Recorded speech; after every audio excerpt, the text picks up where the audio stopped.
The shadows we bury. Tom Grayson wasn't the kind of man who believed in curses or ghosts or anything outside the realm of logic. He was a man of routine: work at the hardware store, dinner at 6, a couple of beers on the porch before bed. Life in Grayson Hollow, a town that had carried his family name for generations, was quiet, predictable, until the day he dug up the journal. It started with a broken fence post. The old thing had finally given up after a storm, and Tom, the kind of man who handled things himself, grabbed a shovel and started digging. He was about a foot down when the metal edge scraped against something hard. A box. It was small, wooden, and old. Old. The kind of wood that had gone soft and dark with age. The hinges crumbled when he pried it open, and inside, wrapped in rotting cloth, was a leather-bound journal. It shouldn't have meant anything. But when Tom flipped open the first page, the breath hitched in his throat. Reverend Jacob Turner, 1973, stole from the church donations, swore it was the janitor, let an innocent man go to prison. Tom frowned. He had heard that story before. The janitor, some drifter who'd been working at the church for a few months, had been arrested for theft. The Reverend had testified. The man had spent 10 years in jail. Everyone had believed it. But what if... He turned the page. Linda Carson, 1981, pushed her sister down the stairs, said it was an accident. No one questioned it. Linda Carson, the woman who ran the bakery. Her sister had died when they were teenagers. A tragic accident. Except, according to this book, it wasn't. The further Tom read, the worse it got. Page after page of secrets. People he knew. People he'd grown up with. Affairs. Lies. Theft. Murder. The worst part, every single one was true. At first, Tom told himself it was just a coincidence, someone's sick joke. But the more he read, the more the town around him started to feel different. He couldn't walk down Main Street without feeling like the buildings were pressing in on him. The people, his neighbors, his friends, seemed less like people and more like something else. Actors in a play they didn't know they were part of. And then, 2 nights later, he flipped to the last written page and saw his own name. Tom Grayson, 1998. Buried a secret of his own. Thought no one would ever find out. His blood turned to ice. He stared at the words, heart hammering, mouth dry. Number no one knew about that night. He had been 17. A stupid kid with too much whiskey in his system and a car that was going too fast. The woman had come out of nowhere, her face flashing in his headlights for just a second before. Impact, and then silence. She hadn't died right away. He remembered the sound she made, small, wet, like a broken bird. He should have called for help. But he had been drunk, scared, his whole life ahead of him. So he dragged her into the woods, dug a hole, buried her beneath the pines. And no one had ever known. Until now. The journal was still in his hands, the paper dry and brittle under his fingers. And then, right before his eyes, the next line appeared. He's reading this right now, and they're coming for him.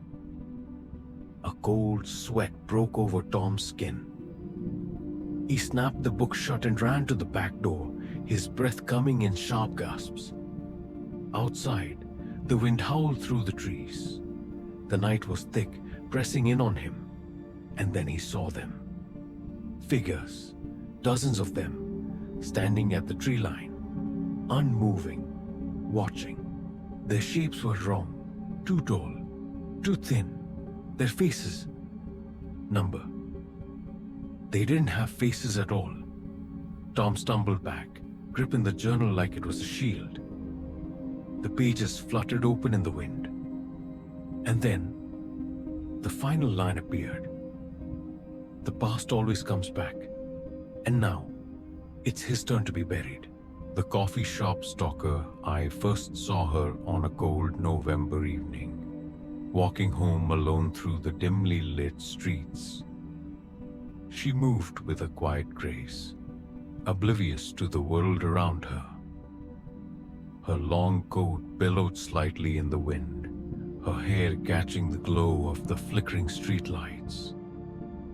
I don't know what it was about her that caught my attention, but in that moment, something shifted inside me. At first, I told myself it was curiosity, nothing more. I had no intention of getting close, no real reason to watch her beyond that fleeting interest. But as the days passed, I found myself searching for her without realizing it. I adjusted my routine to match hers. I knew what time she left for work, what time she came home. She had a habit of stopping by a small coffee shop on the corner of Lexington and Pine, always ordering the same drink, a vanilla latte with exactly 1 sugar. She was beautiful in a quiet, unassuming way. Not the kind of beauty that turned heads on the street, but something softer. Something you had to really look at to appreciate. And I did look. I watched her from a distance, my presence as invisible as the breath in the night air. The first time I followed her home, it wasn't planned. She left the coffee shop, the steam from her cup rising into the cold air. And I just walked behind her. Not too close, not close enough to be noticed. Her apartment building was old, bricks weathered with time, the window slightly fogged from the heat inside. I watched her unlock the door and disappear. I should have left it at that, but I didn't. It became routine, a ritual. I lingered near her apartment, just out of sight. I listened to the sound of her footsteps in the hallway, memorized the way the light in her bedroom flicked on, at the same time every night. I could see her silhouette through the curtains, moving about her room, completely unaware that I was watching. It felt good, knowing her without her knowing me. One night, I got bolder. The lock on the building's front door was old, easy to force with just a little pressure.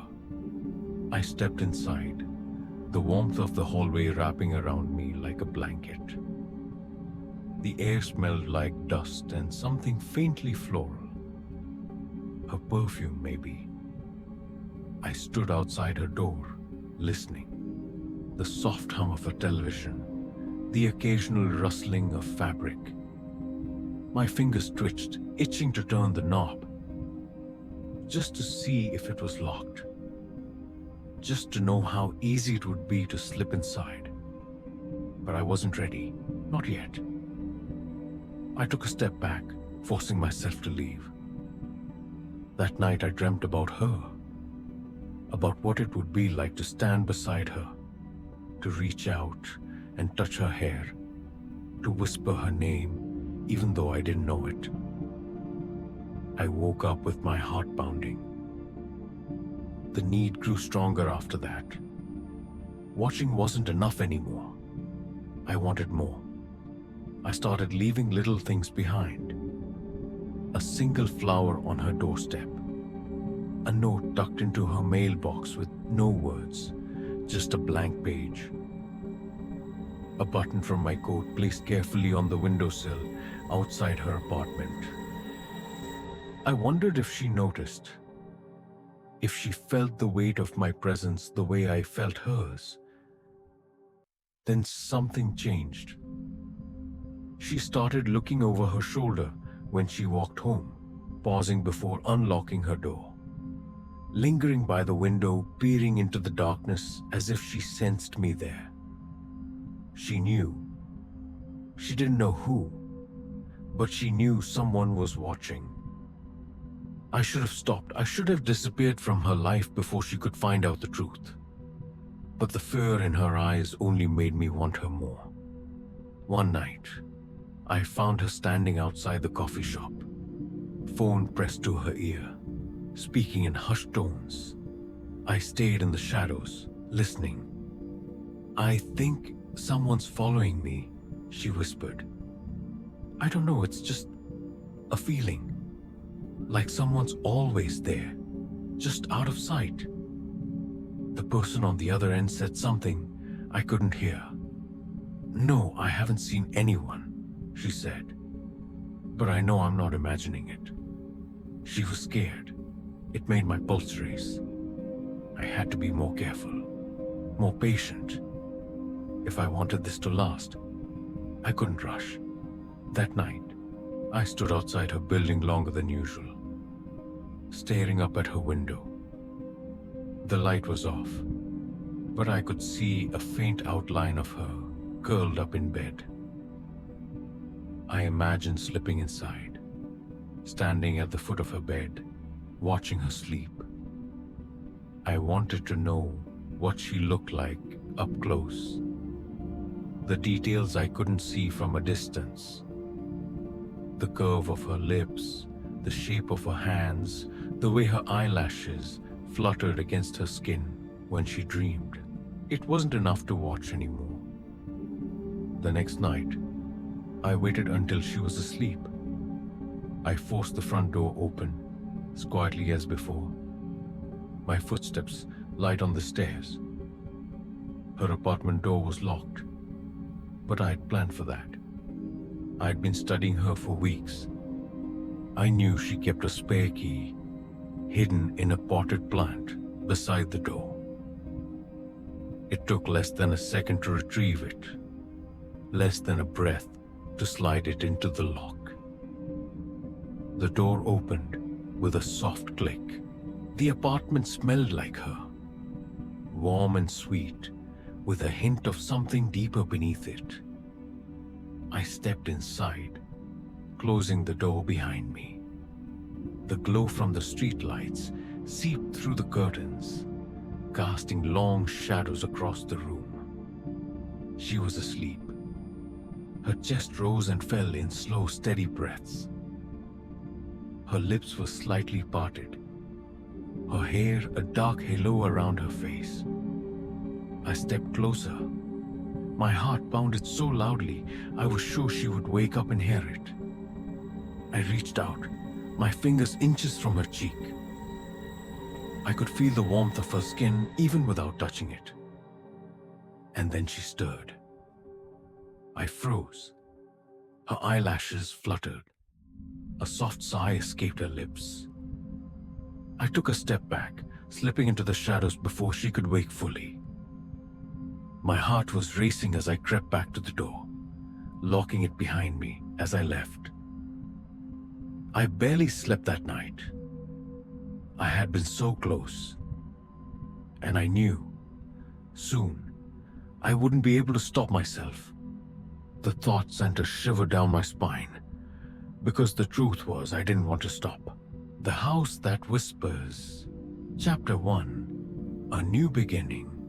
The Barrett house had been empty for nearly 50 years. It stood at the end of Sycamore Street, a looming Victorian relic with peeling paint and a sagging porch. People in town whispered about it, said things like, "Some houses don't want to be lived in." The Marsh family didn't believe in ghost stories. They believed in fresh starts, in second chances. And so, when they bought the house on Sycamore Street, they dismissed the warnings. David Marsh was a history professor, pragmatic and skeptical, more concerned with mortgage rates than old wives' tales. His wife, Lisa, was an artist drawn to the house's potential. Those high ceilings, the antique woodwork, the endless light that poured through its vast windows.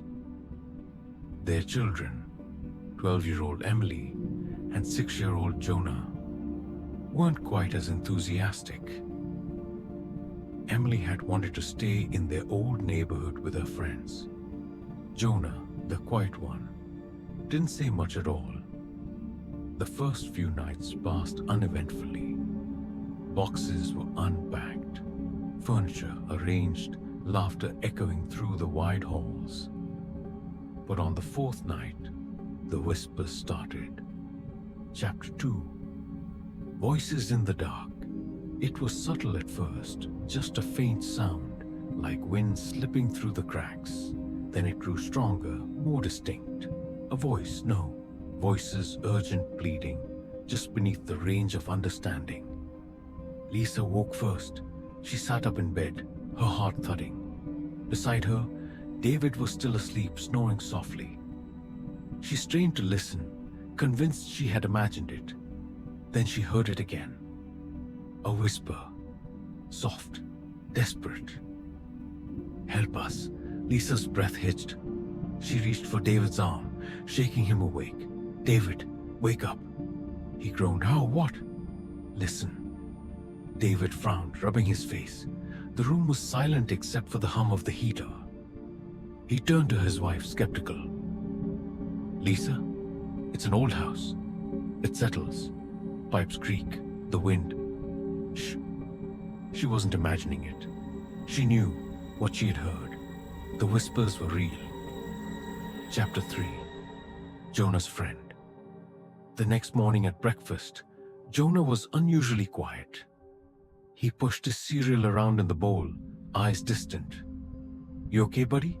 David asked. Jonah nodded slowly. "The whispers," he murmured. Lisa's breath caught. "What about them?" "They're sad," Jonah said. "They want me to talk back."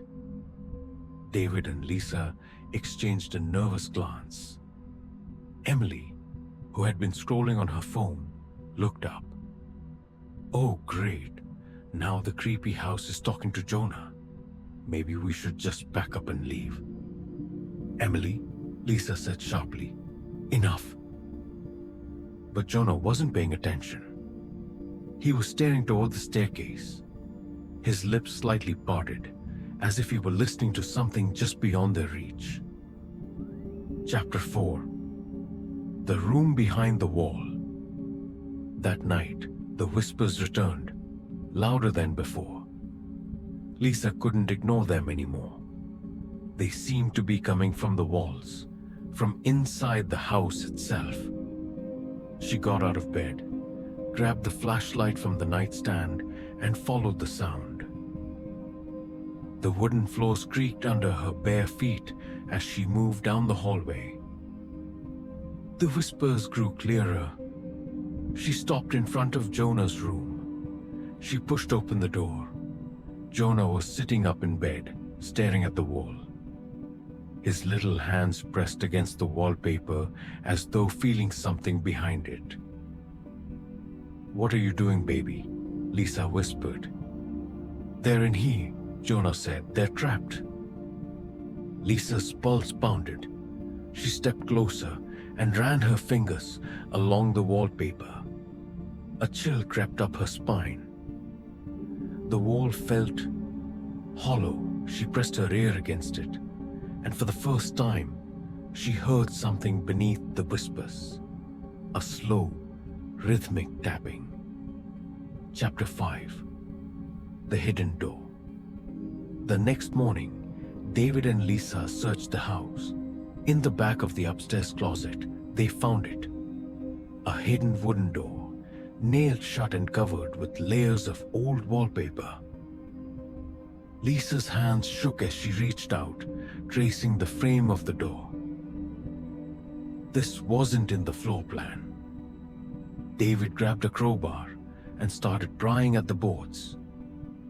Each nail groaned as it was pulled free. With one final heave, the door swung open, revealing a dark, narrow room filled with dust and decay. And then they saw them. Faint figures, outlines of children, their eyes hollow, their mouths forming silent words. "Help us," Lisa staggered back. David reached for her, his own face drained of color. Jonah stepped past them, his small frame silhouetted in the doorway. "I know who you are now," he whispered. "I know what happened to you." Chapter 6. The Man in the Dark. The whispers turned into wails. The walls trembled. A rush of cold air swept through the house as if something had been unleashed, and then a new voice joined them. Deep, angry, full of rage. "You shouldn't have opened the door." The house shook. Lights flickered. A shadow moved at the end of the hall, tall and thin, its fingers stretching toward Jonah. David grabbed Jonah and yanked him back. Lisa slammed the hidden door shut, but the shadow was still there, seeping through the cracks, reaching.